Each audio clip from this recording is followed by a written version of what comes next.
प्रबंधक कमेटी अमृतसर द्वारा आयोजित कीर्तन एवं गुरु ग्रंथ साहिब के आशीर्वाद कार्यक्रम में यहाँ पर उपस्थित आज जिनके कारण मैं आज आप सबके बीच में इस पवित्र कीर्तन में भाग ले पा रहा हूँ, आप सबके साथ सम्मिलित हो पा रहा हूँ। ऐसे हमारे इस क्षेत्र में लगातार जिन्होंने इस क्षेत्र का प्रतिनिधित्व किया, हमारे यहाँ के पूर्व विधायक आदरणीय हरभजन सिंह चीमा जी, यहाँ के हमारे लोकप्रिय विधायक श्री त्रिलोक सिंह चीमा जी, बाबा सुरेंद्र सिंह जी, जिनके साथ मेरा बहुत सालों साल पुराना संबंध है, हमारे यहाँ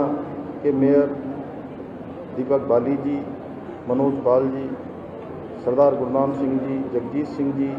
सिमरजीत सिंह जी, जगदीश सिंह जी, सुखविंदर सिंह जी, बाबा हरि सिंह जी, बाबा लखविंदर सिंह जी और कार्यक्रम में आए हुए हमारे पूर्व विधायक श्री राजेश शुक्ला जी, राम मल्होत्रा जी एवं सभी पूरी संगत उपस्थित, हमारे मेरे सभी संगत में उपस्थित बड़े सभी बुजुर्ग, सभी माताएं बहनें, सभी हमारे नौजवान साथी उपस्थित, हमारे मीडिया के सभी मित्र, मैं सबसे पहले तो गुरु तेग बहादुर जी के चरणों में सत प्रणाम करता हूँ, नमन करता हूँ और इस शहीदी नगर कीर्तन के श्री ननकाना साहब आगमन पर संगत के सभी सदस्यों, सभी उपस्थित महानुभावों का मैं देवभूमि उत्तराखंड के मुख्य सेवक के रूप में आप सभी का हृदय से स्वागत करता हूं, आप सबका अभिनंदन करता हूं। ये मेरा परम सौभाग्य है कि मुझे आज गुरु तेग बहादुर जी के 350वें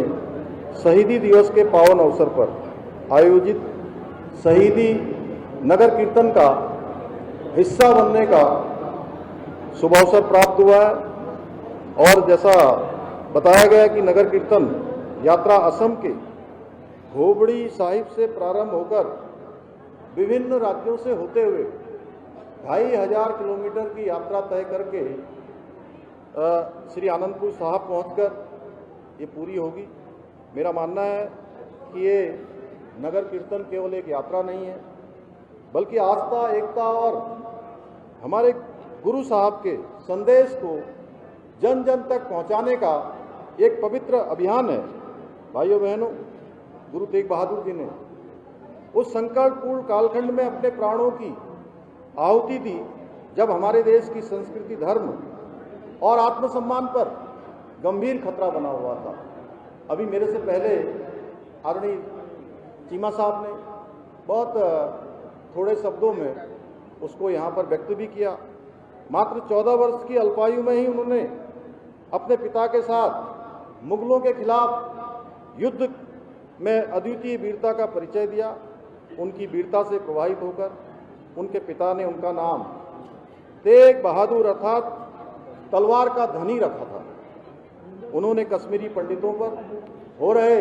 औरंगजेब के अत्याचारों के खिलाफ आवाज बुलंद करते हुए कहा था, मैं हिंदुओं का पीर हूँ, किसी भी हिंदू से पहले मुझे मुस्लिम धर्म कबूल करके दिखाइए। औरंगजेब ने षड्यंत्रपूर्वक गुरु तेग बहादुर जी को दिल्ली बुलाया और उन्हें बंदी बना लिया। फिर फरमान सुनाया,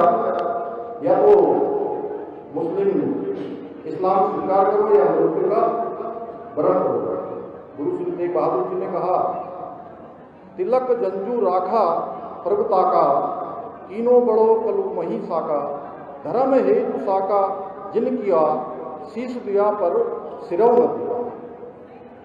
उन्होंने और उनके साथियों ने इस्लाम स्वीकार करने से इनकार कर दिया तो उन पर घोर अत्याचार किए गए। उनके शिष्यों को खौलते हुए तेल में डाला गया, किसी को आरी से चीर दिया गया। और आप सब लोग अगर नानकमता साहब जाएंगे, कभी जाते ही हैं, वहाँ जो अंदर पूरी प्रदर्शनी लगी हुई है और उसमें दिखाया गया है किस प्रकार से औरंगजेब ने गुरु तेग बहादुर जी और उनके शिष्यों के साथ किस अत्याचार, कितना अमानवीय व्यवहार, किस प्रकार से उनको कष्ट दिए गए, किसी को जिंदा ही जला दिया गया। अंततः गुरु तेग बहादुर जी जैसे महान संत, धर्म रक्षक, मानवता के प्रहरी का शीश काट दिया गया, परंतु गुरु साहब का साहस, बलिदान और संदेश हमेशा के लिए अमर हो गया। गुरु साहब के बलिदान ने बता दिया कि धर्म की रक्षा के लिए प्राण देना पुण्य का काम है और अत्याचार के सामने झुकना अधर्म का काम है। यही कारण है कि उन्हें हिंद की चादर के रूप में याद किया गया। भाइयों बहनों, गुरु नानक देव जी, श्री गुरु तेग बहादुर जी, श्री गुरु गोविंद सिंह जी सहित हमारे सभी गुरुओं ने राष्ट्र को प्रथम मानते हुए पूरे देश को, पूरे भारत को एक सूत्र में पिरोने का काम किया। इसलिए उनके योगदान को जाने बिना देश के इतिहास को समझ पाना नामुमकिन है। यदि मैं कहूँ कि सिख परंपरा वास्तव में एक भारत श्रेष्ठ भारत की जीवंत परंपरा है, तो इसमें कोई अतिशयोक्ति नहीं होगी। समस्त गुरुओं के आदर्शों को आत्मसात करते हुए आज हमारे आदरणीय प्रधानमंत्री श्री नरेंद्र मोदी जी के नेतृत्व में आज देश जहां एक और विकास के मार्ग पर आगे बढ़ रहा है, वहीं उन्होंने सिख समाज की बहुत सी मांगों को पूरा करने का काम किया है। चाहे करतारपुर साहिब कॉरिडोर का निर्माण हो, लंगर से सभी प्रकार के करों को हटाना हो, वैश्विक संगत को सेवा का अवसर देते हुए श्री हरविंदर साहब को FCRA पंजीकरण की स्वीकृति प्रदान करनी हो, गुरु गोविंद साहब की 350वीं जयंती पर भव्य प्रकाश पर्व मनाना हो, गुरु गोविंद साहब के साहबजादों के बलिदान को आदर देते हुए देश में पहली बार उनकी वीरता को, उनके शौर्य को, उनके पराक्रम को, उनके बलिदान को पूरे विश्व के अंदर आज एक एक घर घर तक उनका बलिदान पहुंचे। वीर साहब, वीर जो हमारे शहजादे थे, उनका इतिहास पढ़ाया जाए, उनके बारे में बताया जाए। वीर बाल दिवस घोषित किया है। श्री गुरु ग्रंथ साहब के पवित्र स्वरूपों को अफगानिस्तान से सुरक्षित वापस लाना हो या फिर 1984 के दंगा पीड़ितों को न्याय दिलाना हो, आदरणीय प्रधानमंत्री जी ने सिख समाज के हित में सदैव कार्य किया है। आदरणीय मोदी जी के सहयोग से हम देवभूमि उत्तराखंड में भी गोविंद घाट से हेमकुंड साहब तक 12.5 किलोमीटर रोपवे का निर्माण करने की दिशा में आगे कार्य कर रहे हैं और इस रोपवे के निर्माण के होने के बाद हेमकुंड साहब जाने वाले श्रद्धालुओं की संख्या बढ़ोतरी होगी, क्योंकि जो यात्रा एक कठिन यात्रा होगी। आप सबको पता है हेमकुंड साहब जाना कठिन यात्रा है, बिना संकल्प के वहाँ जाना आसान नहीं है। और जो शारीरिक रूप से कमजोर हैं, वृद्ध हैं, उनके लिए तो और भी अत्यधिक कठिन हो जाता है। अब आने वाले समय में आदरणीय प्रधानमंत्री मोदी जी के नेतृत्व में जो हेमकुंड जाने वाले रोपवे का निर्माण होने जा रहा है, उसके होने के बाद जो यात्रा 3-4 दिनों की यात्रा होती थी, कठिन यात्रा होती थी, वो यात्रा मात्र 45 मिनट में पूरी हो जाएगी, मात्र 45 मिनट में। यही नहीं, हमारी सरकार द्वारा 1947 के विभाजन का दर्द झेलने वाले शहीदों की स्मृति में विभाजन विभीषिका स्मृति निर्मल का स्थल का निर्माण भी कराया जा रहा है। भाइयों बहनों, हमारे गुरुओं को आदर्श मानकर हमारी सरकार भी देवभूमि उत्तराखंड के सांस्कृतिक और डेमोग्राफिक मूल्यों को संरक्षित रखने के लिए हर संभव संकल्पित होकर काम कर रही है। जहां हमने प्रदेश में एक और सख्त धर्मांतरण रोधी कानून लागू किया है, हमने दंगा रोधी कानून लागू किया है, वहीं हमने लैंड जिहाद, लव जिहाद और थूक जिहाद जैसी घृणित मानसिकताओं के खिलाफ भी हमने कठोर कार्रवाई सुनिश्चित की है। हमने प्रदेश में लैंड जिहाद पर कार्रवाई करते हुए 9000 एकड़ से भी अधिक जमीन को उन लैंड जिहादियों से मुक्त करवाया है। 250 से अधिक अवैध रूप से चलने वाले मदरसों को सील किया है। 500 से अधिक अवैध संरचनाएं, कहीं पर नीली चादर, कहीं पीली चादर, कहीं हरी चादर डालकर सरकारी जमीनों को कब्जा किया गया था, उनको भी कब्जे से मुक्त कराने का काम किया है। इतना ही नहीं, अभी हाल ही में हमारी सरकार ने राज्य में नया कानून लागू करके मदरसा बोर्ड को समाप्त करने का भी निर्णय लिया है। अब राज्य में एक अल्पसंख्यक शिक्षा का प्राधिकरण का गठन किया जाएगा जिससे राज्य के सभी अल्पसंख्यक समुदाय को शिक्षा के क्षेत्र में समान अवसर और उनके संवैधानिक अधिकार सुनिश्चित किए जाएंगे। और मुझे बताते हुए खुशी है कि जब हम अल्पसंख्यक शिक्षा के सुधार का विधेयक ला रहे थे तो हमारे त्रिलोक सिंह चीमा जी ने उसको पढ़ा और उन्होंने कहा कि इसमें कुछ संशोधन की आवश्यकता है। तो हमने तय किया कि वो संशोधन विधानसभा में त्रिलोक जी रखेंगे और इन्होंने उस संशोधन को रखा और वो विधेयक का हिस्सा बन गया। वो विधेयक हमारा पारित हो गया है। अब विद्यालयों में गुरुवाणी गूंजेगी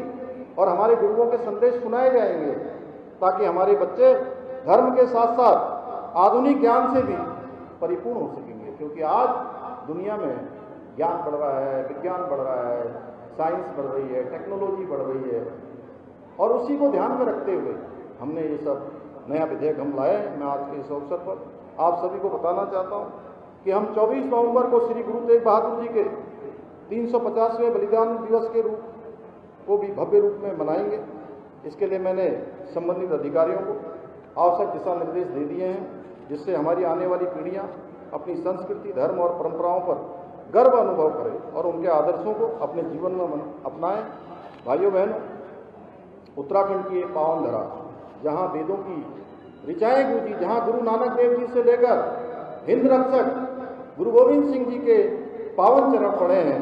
उस पवित्र भूमि पर हमारी गौरवशाली सांस्कृतिक परंपराओं को समृद्ध करना हम सबका कर्तव्य है। लेकिन आप सबको पता है इस समय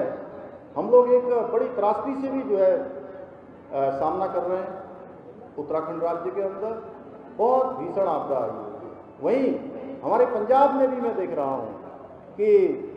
अत्यधिक बारिश होने के कारण से जिस प्रकार से बाढ़ की स्थिति पैदा हो गई। मैं भगवान से, मैं गुरु साहब से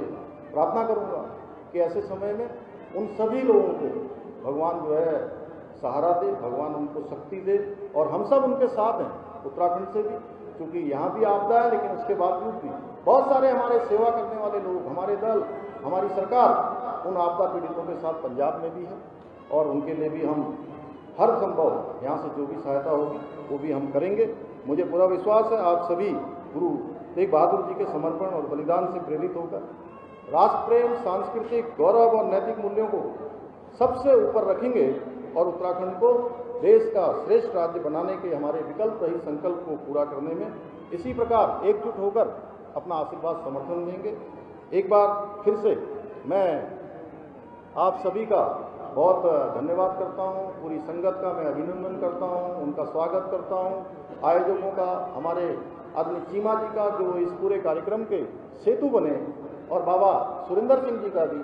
कि उन्होंने बहुत सारे काम यहाँ भी करे हैं, बंगला साहब में भी कर रहे हैं, हमारे रीठा साहब में भी कर रहे हैं और नानकमता साहब में भी कर रहे हैं। मैं जब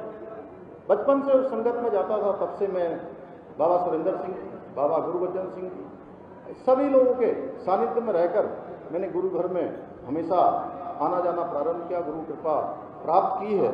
मैं एक बार फिर से आप सभी गुरुओं को भी नमन करता हूं और इसी विश्वास के साथ अपनी बात समाप्त करता हूं। वाहेगुरु जी का